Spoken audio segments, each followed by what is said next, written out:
what is so important to our country is to find our disagreements respectfully, because when people stop talking, that's when violence happens. You need the diversity ideas, and you need to be able to challenge your viewpoint around a broader theme of freedom.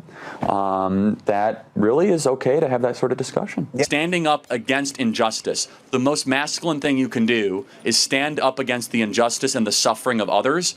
The campuses will hold the key to Western civilization. I truly believe that, and I know that I'm going to be fighting with every ounce that I have to save the greatest country ever to exist. I really couldn't agree more with what Charlie Kirk said there and everything he stood for, and I can't think of a more deserving person to get the Presidential Medal of Freedom. Thinking back, it's been a little over a month now since Charlie Kirk was killed, and I remember when I found out, I was actually on the phone with my brother talking about Charlie Kirk, and it was kind of surreal. And in that moment, it's hard to explain all the feelings. I saw the video. It was really just devastating to see. I don't think people should have to witness stuff like that, but unfortunately, a lot of us did. And for me, for those of you that don't know my story, I used to be a YouTuber. I ended up running for Congress a couple times, and I actually have a 3-year-old and a 1-year-old just like Charlie. So it really hit home for me seeing somebody in his position lose their life just over speaking their mind. It's something that I still am not able to fully process, but I have to sit back and really reflect on what his life meant and what he stood for. And that's honestly what got me back into this.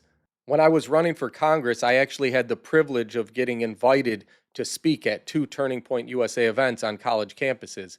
And after I was no longer running for office, I wasn't doing YouTube, I really wasn't in the fight anymore.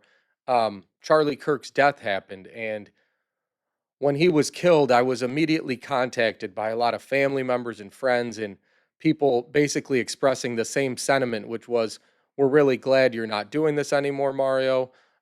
You should feel lucky that you're not out there.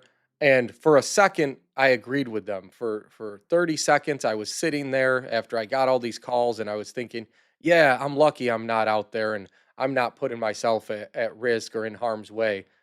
And then something else kicked in. It was that drive inside, just like Charlie spoke about, that you have to get out there and speak the truth. And that is exactly what the left wants from us right now, is to feel scared, to sit back and say, you know what, I better just keep quiet because I could get hurt. There's a chilling effect that takes place. So we need more Charlie Kirks, not less. We need anybody that has a backbone to stand up and say, enough is enough. Because if we can't have honest civil conversation, then we can't have freedom. The first step to solving any problem is talking about it. And we need more of this stuff. So if you guys are out there thinking about starting a YouTube channel, running for office, or doing anything to advance the ideals of freedom, do it. Let's take a look at Charlie Kirk getting that Presidential Medal of Freedom and his wife, Erika Kirk, accepting. He was assassinated in the prime of his life for boldly speaking the truth, for living his faith and relentlessly fighting for a better and stronger America. He loved this country.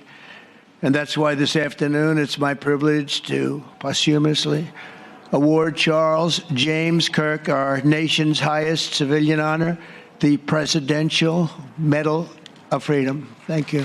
The Presidential Medal of Freedom is awarded to Charles James Kirk. Accepting on behalf of Charlie is his wife, Mrs. Erika Kirk.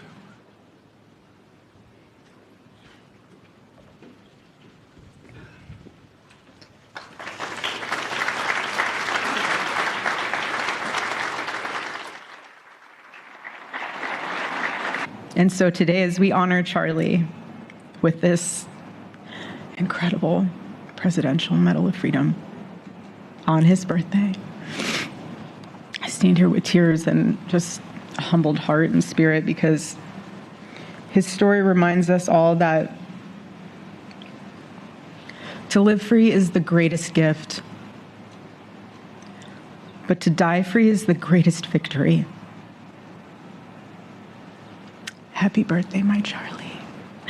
Happy Freedom Day.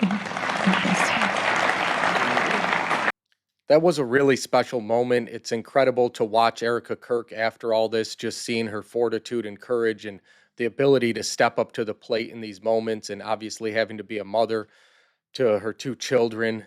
It's Charlie's birthday, and for her to do this again and on national television and accept this award was truly something. I think all of us can take something away from this tragic situation. Like I said, if we can use it to motivate ourselves to do more, to appreciate what we have, and to never back down. I think that's what Charlie would want us to take away from this, is that you can't give up the fight. It's too important, and no matter the cost, we have to keep moving forward. Guys, if you want to help this channel grow, please like, share, and subscribe, and stay tuned for more. Thanks, guys.